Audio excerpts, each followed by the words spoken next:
Okay. Well, first off, Demacia, easy number one. This one has so much flexibility, being able to create a barrier, which you can, stop a unit from dying, detain, being able to, essentially remove a unit, and then for Demacia, that's a way to get to lethal. That's something I think most people will agree on, that one is an incredibly strong one. After that, which ones are we liking? I'm personally liking the Ionian one. This one's like 100% top 5. I'm gonna just do, how about this? If I think it's in the top 5, I'm gonna mark it red for now. And if I think it's in the bottom 5, I'm gonna, what color do I want to use? Actually, no, I'm gonna do green for top 5 and red for bottom. So let me actually go change this. All right, so green for top 5. Oh no. Okay, green for top 5. Paint is a hard tool to use. And then red will be for the bottom 5. So after that, we said we think Bandle City. I think this one's in the bottom 5. I think it actually offers some decent flexibility. It might be right around that 5 and 6 area. I'm not gonna mark it quite yet. I know for sure Piltover, I think this might even be a 10 for me. Like, real bad. Why does this not work the way I think it should? You know what? We're just gonna do this. Okay. After that, Shadow Isles, I think it has to be in the bottom 5. I pretty much think this has to. Spirit Journey, a little bit of flexibility. Just Crumble's just such a bad card. It's so bad. Anything with landmark removal is good, right? I mean, that's part of the reason that I'm not deciding on Bandle City yet, is because Yordle Contraption being landmark removal for Bandle City when you don't have to main deck it is pretty good, because Bandle City does have Conchologist like all the time. So I guess we kind of do need to decide. It's sometimes really hard to just think about cards in a vacuum versus, thinking about ways that it already works with other cards. Sharpen Resolve and Whirling Death. To me, this one has to be a top 5. I don't even care about the Weapons of the Lost that much, but Sharpen Resolve and Whirling Death, and just having the option to pick that out when I want. I don't really know what deck it goes into, but it just seems way too flexible. It acts as removal and buff, essentially. Ruthless Predator, Weighted Judgment, Spirit Fire. I think this one's pretty good, but man, it's really costly. Oh, also, I think this is good just because you can get Playful Trickster. So I'm going to go ahead and hit that with the green. So honestly, this is 1, 2, 3, 4. And then there'd be a 5. And then the bottom one's after. I mean, these are... Let's look at these. I feel like although this gives us landmark removal, I feel like it's... I don't know. It's a really tough choice. I think it has to be lower. Like, I don't think we should overvalue landmark removal. I think it's really easy to do that, because the other ones really are kind of bad. I mean, you get 2+1 Keeper's Verdict. It's not terrible. Like, it does have flexibility here. It actually has a lot of flexibility. Let's think about this one again. Ruthless Predator, and that's a pretty good spell. Weighted Judgment or Spirit Fire. I feel like this flexibility is also very high. Wish, Paddle Star, or Blessing of Targon. This one I think has to be lower than these two. I could certainly be wrong on that, but I mean, the Paddle Star is cute and all, but the Blessing of Targon, that's a 6 mana +3/+3. That just seems like, I don't know. I just don't know if it's worth the other flexibility. Because, like, I don't think Wish does very much here. Whoops. Like I said, a hard tool to use. So I think that's there. For some reason, my headset just turned off, even though I charged it all night, so... Okay. It's probably because I'm not listening to anything. Bandle Tellstones, Heroic Refrain, Yordle Contraption, and Keeper's Verdict. And I feel like this one's better. This one has to be better. This one has to be better. So that goes there. And this goes here. So the second best one, I feel like for me, I'm pretty happy with this Ionian one. I think being able to flexibly get a Homecoming or a Stand United is very disgusting. Like, for me, that might have to be number 2.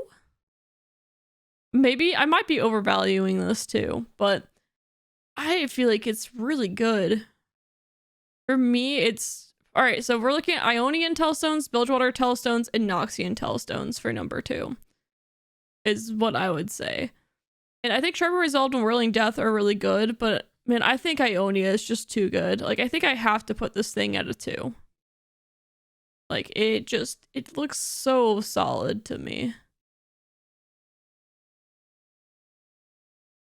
Oh, you know what? Close enough. Let's go, oh, that's the eraser color? Okay.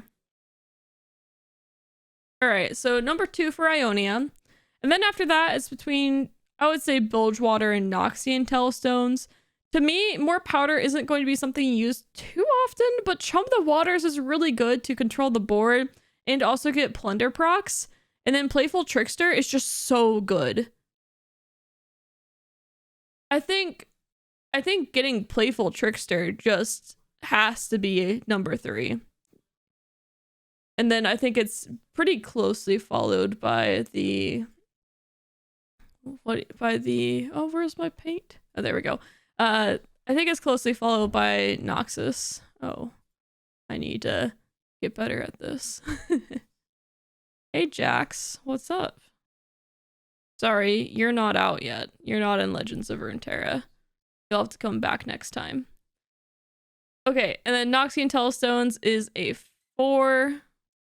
And then, to me, Shurima pretty much has to be a 5. Let's check to make sure that it's better. All right, first off, we're just going to put this at a 9. This one's so bad. That's a 9er for us. We don't even need to discuss that one. Yeah. So, we have Shuriman. We know it's better than Bandle already. Let's just make sure that it's better than Targonian and Shadow Isles. Creative Fleeting Witch, Battlestar, Blessing, and Targon in hand. I think the Shuriman's flexibility has to be better here. The Ruthless Predator is good, and the Weight of Judgment is going to be useful removal during times of the game. I think this one is still pretty freaking good. And this one's pretty bad. This one might be number 8. I think it's worse than Bandle. What do you all think? Yeah, I think Shadow Isles might, especially when Shadow Isles has so many good cards that you can run for removals and such already. It has to be. Shadow Isles has to be number 8, I think. So let's go ahead and mark that. 8. And then we're looking at these last couple ones. So we're looking at 5, 6, and 7. I still feel pretty strongly that this one's number 5. I don't think that it is worse than the other 2.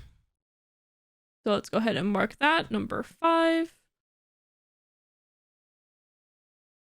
And then this one, Heroic Refrain, World Contraption, Keeper's Verdict, Wish, Petal Star, and Blessing of Targon. So those I think you'll actually use are Petal Star and Blessing of Targon. But those are very expensive for what they do. For these, Heroic Refrain, you get to give, it's a pretty okay combat trick. World Contraption is, removal landmark removal, and then Keeper's Verdict is a type of removal too. I feel like this does offer flexibility a lot more than this card, even though it is pretty expensive, but I think having access to landmark removal and not having to main deck it is pretty good. I feel like that one has to be 6 for that reason. So go ahead and put this at 6. I am valuing the landmark removal higher than adding a Blessing of Targon. And I think that this one is still better than this.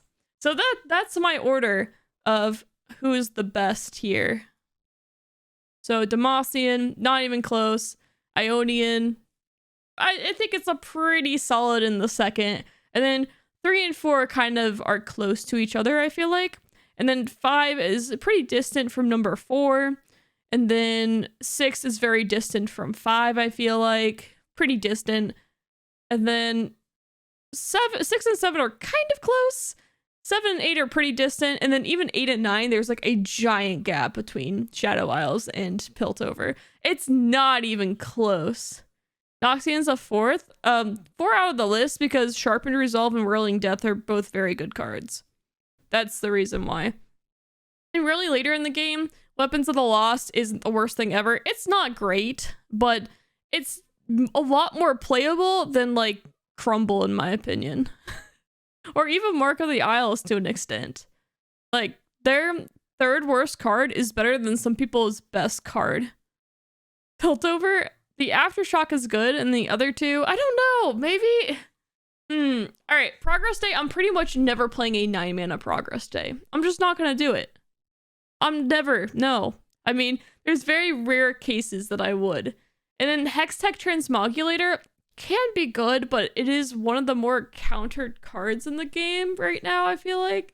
I mean, because you can remove they can remove your unit or their own unit if you're switching with the opponents, but of course you can switch with your own 2 units.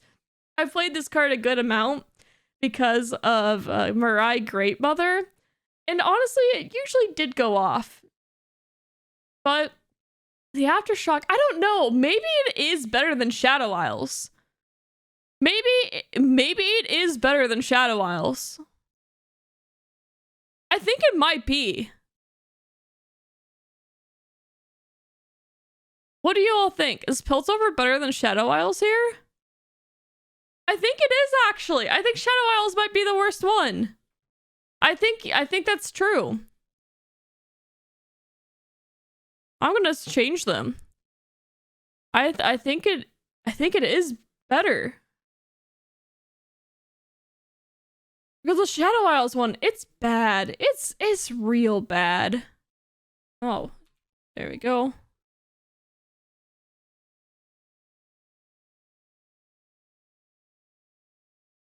There. Okay. I think that is a little bit better. You think it's better than Bandle too. Bandle, I am definitely rating Yordle Contraption as a way to, kill a landmark pretty highly here. I mean, I don't think this is better than Targon still. Why is Bilgewater 3?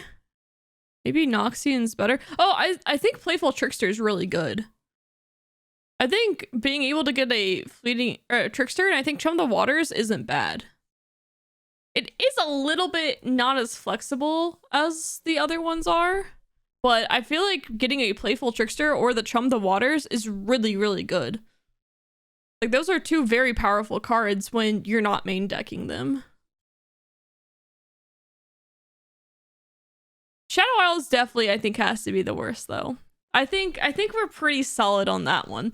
These cards are very hard to use, and it's just... No, there's just way better things to do in each one, and the flexibility doesn't make up for it, sadly. I think Targon being pretty low is correct here. I don't know, and Aftershock is good. We can look at individual cards as well. Aftershock's pretty good, but like the issue is I don't think I ever want to pay 1 extra mana to run this instead of Aftershock. Like, that's a way to think about it. If I'm running Aftershock in my deck, would you ever play pay 1 extra mana just to have the option of also getting Hextech Transmogulator? Personally, I wouldn't. I would just run an Aftershock. And I don't care about Progress Day, like, at all. So I think that's a way to think about that. Like, on this one, I don't want any of these cards.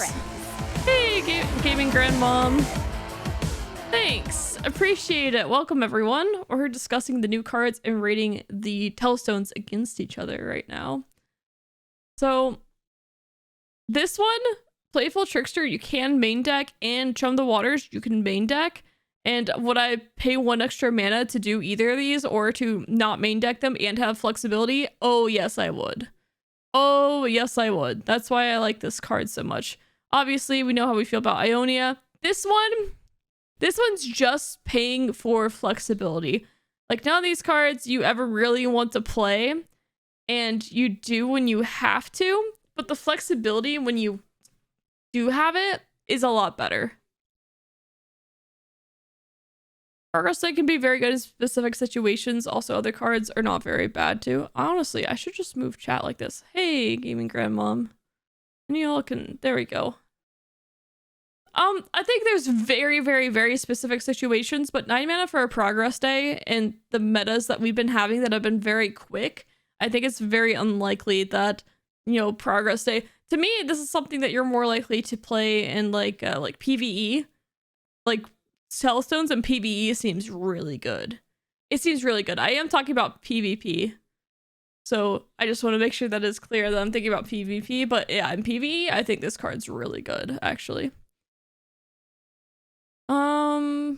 I think I'm pretty happy with this list.